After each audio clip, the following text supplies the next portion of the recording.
Ni sedih, korang kena makan dengan sambal ayam geprek ni. Memang terbaik. Kan kuah Jawa ni dia masam-masam macam tu kan. Combine dengan rasa pedas ni pun memang jadi lah.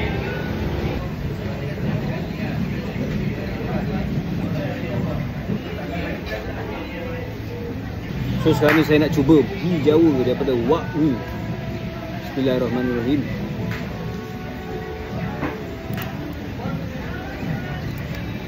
Kita test dulu dia punya apa ni, keropok palsi.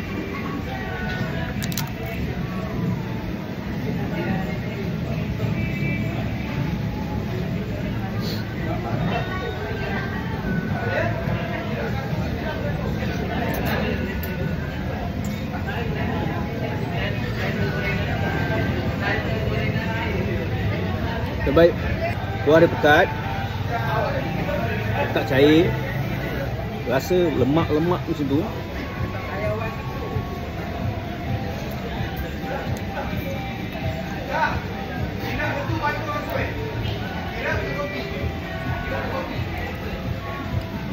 Dalam ni ada bagi daging ya.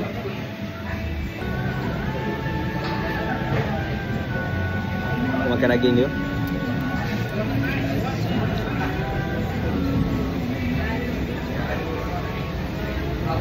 Dia kalau nak best, makan dengan sambal korek. Sambal korek ayam geprek.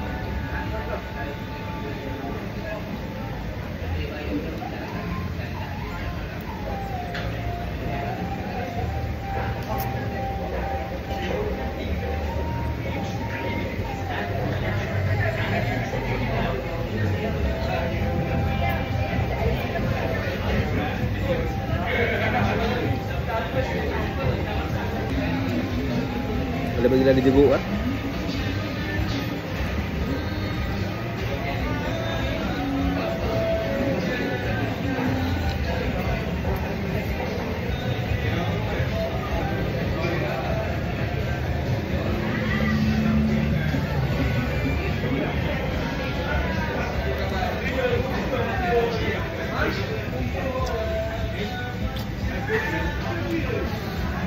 Sambal ayam geprek level 4 memang betul-betul terbaik lah kalau makan dengan mi Jawa ni.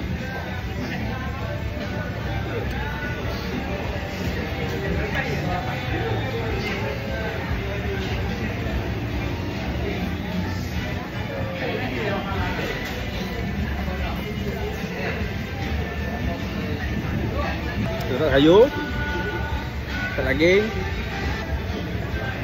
ambil sambal, letak atas dia ni,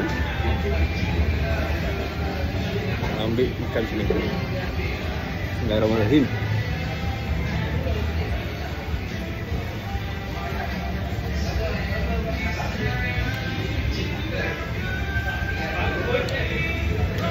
Sedih lah aku cakap. Memang betul-betul sedap.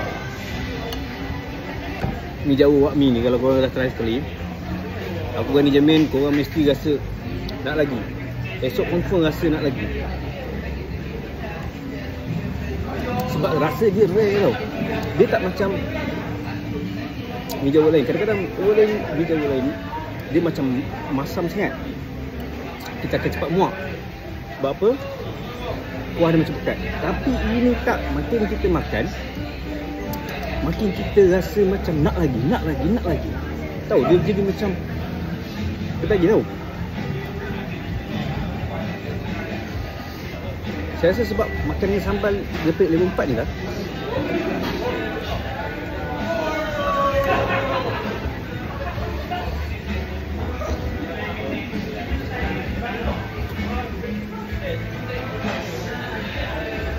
Kalau korang datang sini, ni dekat Arkid Kemunting, Warung Penyet Tempahan. Kalau korang datang kat sini, korang datang kedai nombor 7 ni, kau minta dengan diorang mi Jawa daripada Wak Mi.